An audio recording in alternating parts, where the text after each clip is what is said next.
Mirapantsika rehetra indray ry havana izay manaraka izao fandaharana izao. Hiaraka mivavaka isika mialohan'ny anarantsika ny fampianarana. Andriamanitra raha zanaka fanamasino. Ianao ilay Andriamanitra tompon'ny fiainana ary manome ainanay mandrakariva. Raha hampianatra indray izahay ary araka mandinika ny teninao mahakasika ny aina, mahakasika ny zanaka sy ny taranaka. Dia ny fananao masina no angatahanay hitaridalana na ho aza hampianatra na ho an'izay rehetra handray izao fampianarana izao. Dia miasa tompo mba hiarovana ny aina izay nomenao ary mba haizanay rehetra koa miaina ao anaty fifaliana sy fiatanana amin'ny fiainana izay atolotrao. Misaotra Jesosy. Amen.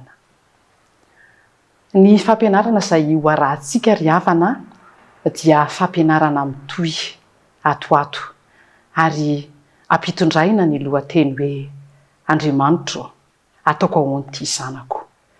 Fampianarana mitohy izy io ho iaho arak'izay nambarako aminareo teo.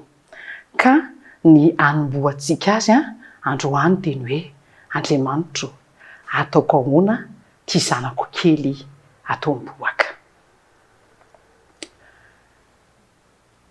Ho antsika izay mipetraka eto Madagasikara dia resaka teo eo izay ny amin'ny hoe omena lalana ara-dalàna ny fanalan-jaza ao am-boaka raha mbola latsaka tsy tadidiko izay na 7 herinandro na 12 herinandro ilay voaka kely.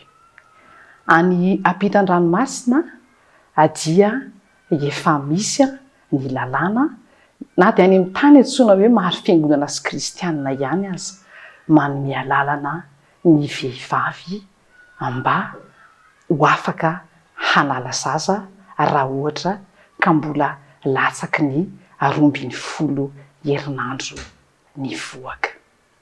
Androany sika ry havana, androany dia hijery araka ny soratra masina ny amin'ny hoe ny zaza ao am-boaka Andriamanitra ataoko ahoana ity zanako kely ao am-boaka sy ny sitrapon'Andriamanitra mahakasika izany.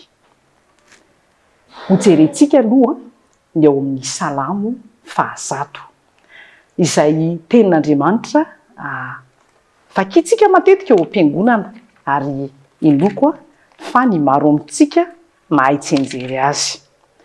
Ny Salamo 100 ohatra ihany io amin'ny andininy soratra masina samihafa.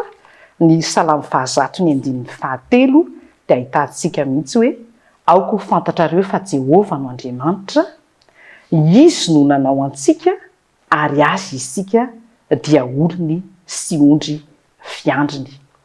Ary raha mijery Baiboly azy nareo ka mijery ny vodipejy dia toy izao mihitsy no azo amakiana io andininy io hoe aoko fantatrareo fa Jehovah no Andriamanitra, izy no nanao antsika fa tsy isika ary azy isika dia olony sy ondry fiandriny. Fiasana ihany dada sy neny ry havana nahary antsika fa isika zany dia Andriamanitra no nanao antsika ary azy isika. Raha mijery indray tsika ao amin'ny filazantsara ka ny lioka toko voalohany dia ho an'izay misy filazantsara aloha eo an-tanany ry havana dia mba miarahana mamaky filazantsara amin'ny pastera. Lioka toko voalohany dia ny andininy 5:20 misy tenin'Andriamanitra manao hoe fa ho lehibe eo anatrehan'ny tompo izy faminaniana nakasika ny Jaona mpanao batisa izy ity. Fa ho lehibe eo anatrehan'ny tompo izy ary tsy sotro divay na toaka sady ho fienoana ny fanahy masina hatrany an-kibon-dreniny izy. Tsy Jaona mpanao batisa ihany ry havako no hoe feno ny fanahy masina hatrany an-kibon-dreniny. Fa raha mamaky nareo ohatra hoe ry Jeremia mpaminany, ireny dia efa nahazo tenin'ny tompo hoe hatrany an-kibo ianao no efa natsoko mba ho mpanompoko. Izany hoe ny zaza mitsaika eo an-kibo ry havana dia efa misy fanahy masina. Efa feno ny fanahy masina. Tsy hoe ohatra ny kambo tenda ny zaza ao an-kibo tahaka ny fomba fiheverana sasany mantsy. Izay no mahatonga ny olona hoe tena n'ilay vehivavy io ary zay tsapa ny famanelingelina azy eo anatin'ny vatany ao dia mananjo izy satria tenany io anala azy. Ohatra hoe tsy mety ny kampotenda fa manelingelina dia esorina ny kampotenda, tsy mety ny kamponorona fa manelingelina dia esorina tao ny kamponorona. Tsy ry havana, tsy mitovy amin'ny kambokambo rehetra akory ny zaza ao am-boaka, fa ao am-boaka dia efa feno ny fanamasina izy, efa zanak'Andriamanitra izy. Ka noho izany ry havana, ny fiangonana dia tsy manaiky ny fanalahan-jaza. Isika rehetra izay mitonona ho zanak'Andriamanitra dia tsy manala zaza, na dia le hoe mbola tsy feno 2 herinandro 3 herinandro aza, satria rehefa mitsaika ny zaza efa feno fanamasina, efa zanak'Andriamanitra sy olona manontolo izay eo anatrehan'ny Tompo ao. Indray andro nafinaritra ny soratra teo amin'ny rindrin'ny dokotera kristianina anankiray. Tsy mampandeha fotoana ato. Dia nanontany azy inona dokotera ny dikan'io teny io hoe reto avy ny zavatra tsy atao ato amin'ny dokotera dia anisan'izay ny hoe tsy mampandeha fotoana. Dia izao mihitsy ny tenen'ny dokotera hoe ataoko fantatry ny olona ozy izy fa za dia tsy manala zaza mihitsy. Indraindray mantsy ozy izy ny vehivavy rehefa tonga ao dia izao ny teneniny hoe nitohana fotsiny fotoanako dokotera, mba misy fanafody mampandeha fotoana ve? Ka na mbola izay fotsiny ihany ary ry havana, na dia mbola hoe fotoana nitohana aza no anarany, dia aza manala zaza fa famonoan'olona izany. Zanak'Andriamanitra io, efa misy mifanahany hatrao an-kibony ao. Dia eo indrindra no ifampiresahantsika kely androany. Fantatra fa maro ny renim-pianakaviana manambady, na mety misy aminao izay miaino azy angambany, tratran'izany ankehitriny. Be voka dia matahotra, satria indraindray mety hoe mamy toaka lava ilay raim-pianakaviana ao an-trano, ka tsy tadidiny akory na dia ny fotoana nanaovany firaisana tamin'ny vadiny arany. Ary rehefa avy eo be voka raha matoa dia tonga dia ambarany hoe tsy zanako ty.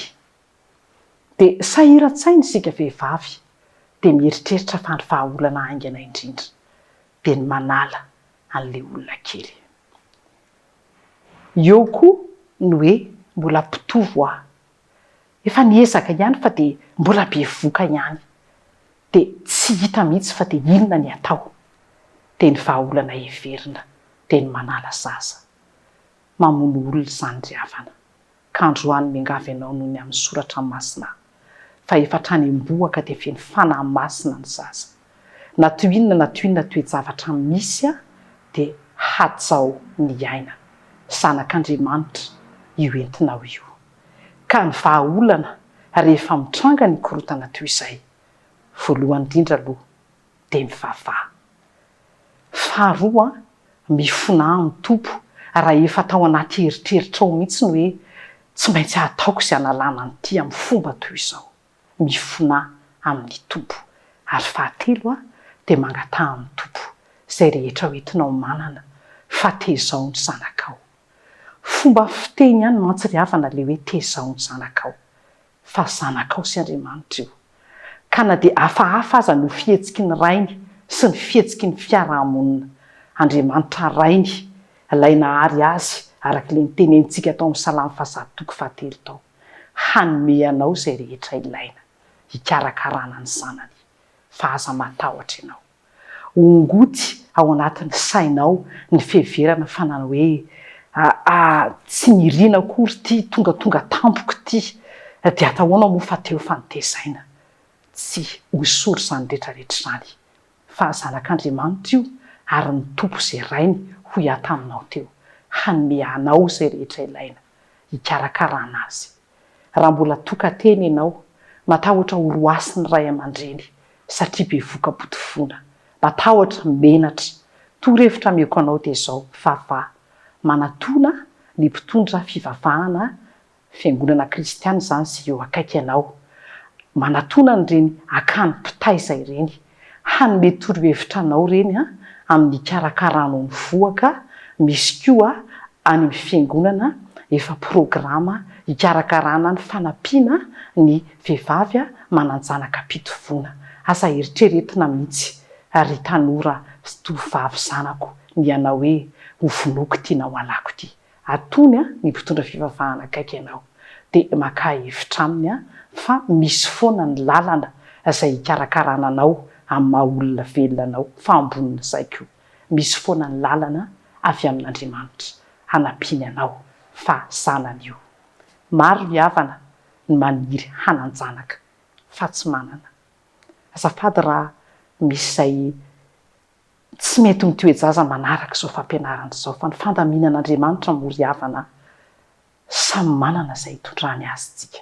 Misy ny maniry fa tsy manana fifaliana fa io koa ny tenin'Andriamanitra hoe mifalira momba fa ny fifaliany momba lehibe lavitra noho ny fifaliany maro anaka. Ho tovo ny tompo aminao izany fifaliana izany na tsy manana azy ianao. Ary ho an'izay sahiran-tsaina kosa satria hoe manana voaka tsy mbola nieritreretana, mbola tsy tao anaty programa. Akino amin'ny tompoko fa fahasoavan'Andriamanitra io sazy io na toinona toe-javatra nanodidina ny nahatongavany matoki f'Andriamanitra rainy hanampy anao hikarakara azy. Ary ambony ny zavatra rehetra ho antsika rehetra izay mitondra voaka, dada sy neny. Hatrany am-boaka dia efa misy fanahy masina ny zaza hoy isika teo. Apetrao ambony kibo ny tanana dia zaro mihay ny tenin'Andriamanitra ilay olona kely napetraky ny tompo ao anaty kibonao ao. Apetrao ambony kibo ny tanana dia safosafoy ny kibonao, resao izy eto am-bavaka izy ary dada sy neny miaraka manao an'izany. Raha tsy eo moa dada no miantony samihafa, aza atao manakana izany. Fa apetrao ambony kibo ny tanana, resao ny zaza, vakio aminy koa ny mofinainy isan'andro fa reny izany, tsapany izany.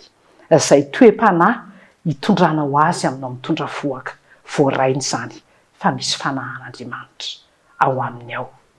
Dia Andriamanitra tompon'ny fiainana ane, ilay nametraka ny zaza ao anaty kibonao io, anome anao hery ahatsapanao androany fa fahasoavana avy amin'ny tompo izy, zanak'Andriamanitra izy. Hifalio ny fahatongavany ary apetrao eo amin'ny tompo ny fikarakarana azy rehetra. Ka raha mitenitsika androany izany hoe Andriamanitra ataoko ao amin'ity zanako, hatreo am-boaka dia efa akino aminy fa avy aminy io ary indrindra izy no hiahy azy. Amen.